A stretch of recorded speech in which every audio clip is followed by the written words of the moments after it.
TV serial Radha Krishna की कहानी में आज रात के एपिसोड में क्या होने वाला है, ये अपडेट देने के लिए हम आपके साथ हाजिर हैं। कल रात के एपिसोड में आपने देखा कि कैसे बहुत ही ज़्यादा शांतिपूर्वक श्री कृष्ण ने अर्जुन और इंद्र देवता का युद्ध खत्म करवा दिया। तो आज रात के एपिसोड में आप देखेंगे कि श्री कृष्ण पांडवों से और बुआ कुंती से अनुमति लेते आएंगे नज़र और कहेंगे कि बस अब मुझे आज्ञा दीजिए कि मैं यहाँ से द्वारका की ओर प्रस्थान कर सकूं। ये बात सुनकर हर कोई विचलित हो जाएगा, कहेगा कि आप ऐसे क्यों जा रहे हैं, कम से कम इंद्रप्रस्थ का निर्माण होने तक तो रुक जाइए।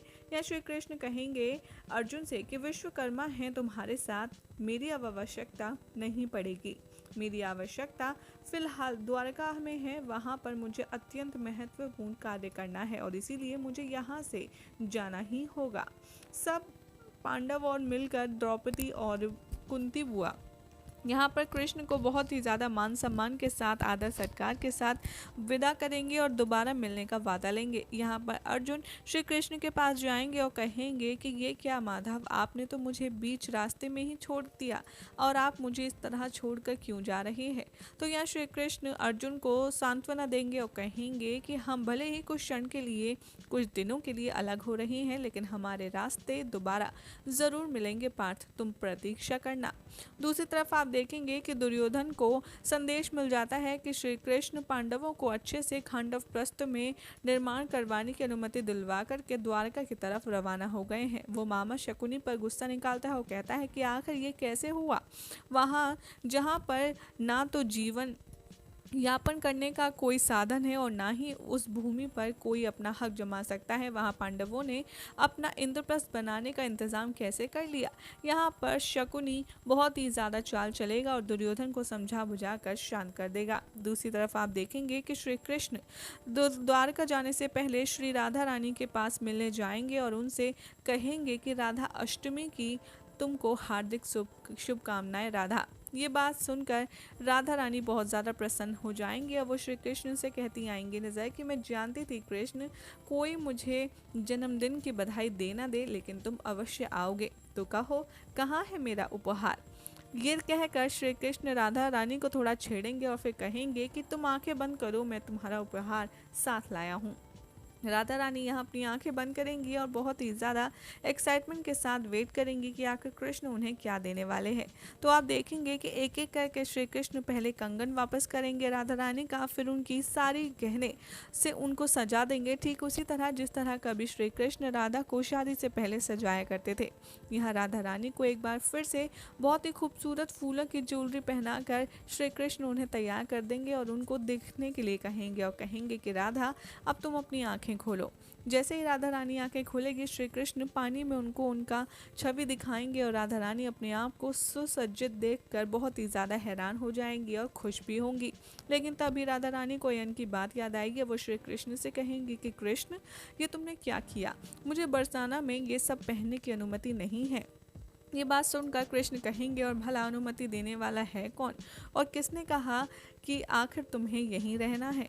हाँ राधा, तुम्हें बरसाने में नहीं रहना है और इसके अलावा तुम्हारे पास जो भी सवाल हैं तुम सब पूछ लो, मैं सुन रहा हूँ।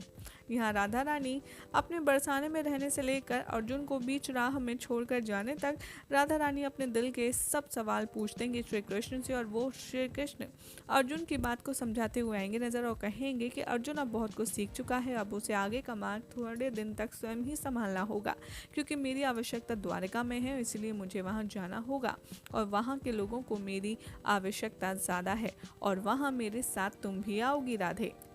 कृष्ण की ये बात सुनकर राधा रानी काफ़ी ज़्यादा हैरान हो जाती हैं और कहती हैं कि मैं और द्वारका, लेकिन कैसे कृष्ण।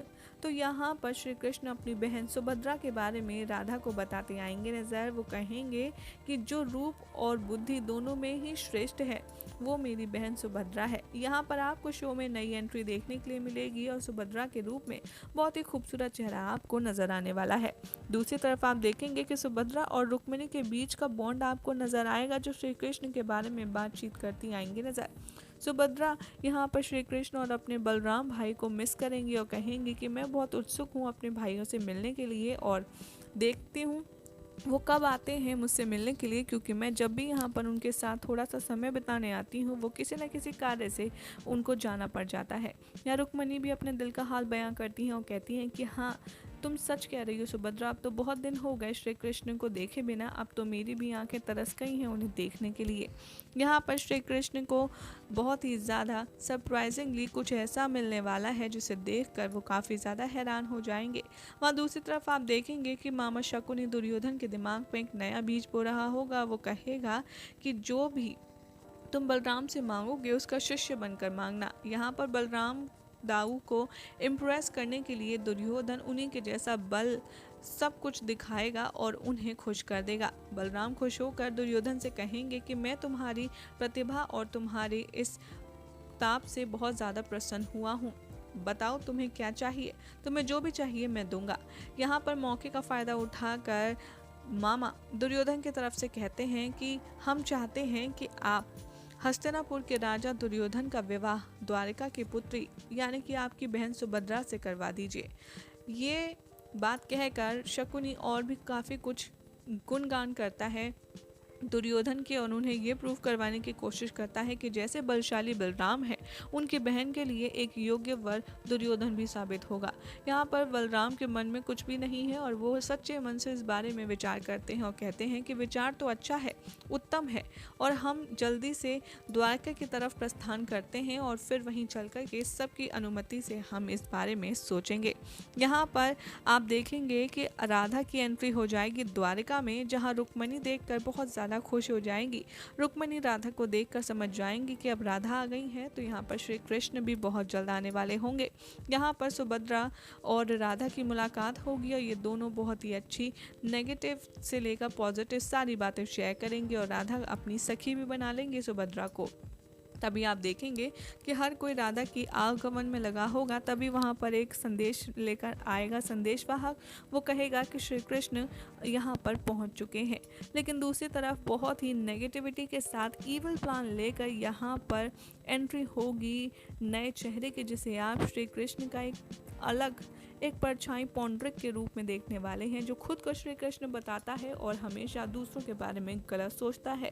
यहाँ पर श्री कृष्ण की द्वारका नगरी पर पौंड्रिक अपनी गलत निगाह डालेगा और श्री कृष्ण की जगह एंट्री लेते हुए आएगा नजर। लेकिन जैसे ही यहाँ पर रुक्मिणी पौंड्रिक को कृष्ण समझकर उनका स्वागत करने के लिए द्वार पर पहुंचेंगी, वो रोकते हुए रुक्मणी को कहेंगे कि मैं तुमसे बाद में बात करता हूँ, मुझे पहले राधा से बात करनी है, और वो ये कहकर वहाँ से चले जाते हैं। रुक्मणी को ये थोड़ा सा बुरा लगता है। वो सोचती है कि श्री कृष्ण इतने दिनों बाद आए हैं और मुझसे एक बार पूछा तक नहीं कि मैं कैसी हूँ। लेकिन माना राधा उनकी परम सखी है, लेकिन मैं भी तो उनकी इतनी ही प्रेम से प्रतीक्षा कर रही थी। यहाँ पर उन दोनों ने जिस तरीके से श्री कृष्ण को प्यार से कबूला था, एक्सेप्ट किया था, पौंड्रिक ने आकर श्री कृष्ण का रूप रखकर यहाँ पर उन रुक्मणी और राधा के बीच में मतभेद पैदा करने की कोशिश की। आगे आप देखेंगे कि राधा के पास पौंड्रिक पहुंचेगा और राधा कृष्ण समझकर उन्हें काफ़ी अच्छा प्रेम से स्वागत करेगी। लेकिन जैसे ही राधा कृष्ण के वस्त्र देखेगी वो हैरान हो जाएगी और कहेगी कि ये क्या कृष्ण, तुमने ये किस कलर के वस्त्र पहने हैं। यहाँ पर राधा की बात सुनकर कृष्ण की ही भांति यहाँ पर पौंड्रिक राधा से कहेगा कि अगर तुम्हें पसंद नहीं तो मैं फेंक देता हूँ, इन्हें बदल देता हूँ। लेकिन राधा कहेंगी कि नहीं, इसकी कोई आवश्यकता नहीं है, लेकिन तुम मुझे ये बताओ तुमने मुझे द्वारका किस मकसद से बुलाया।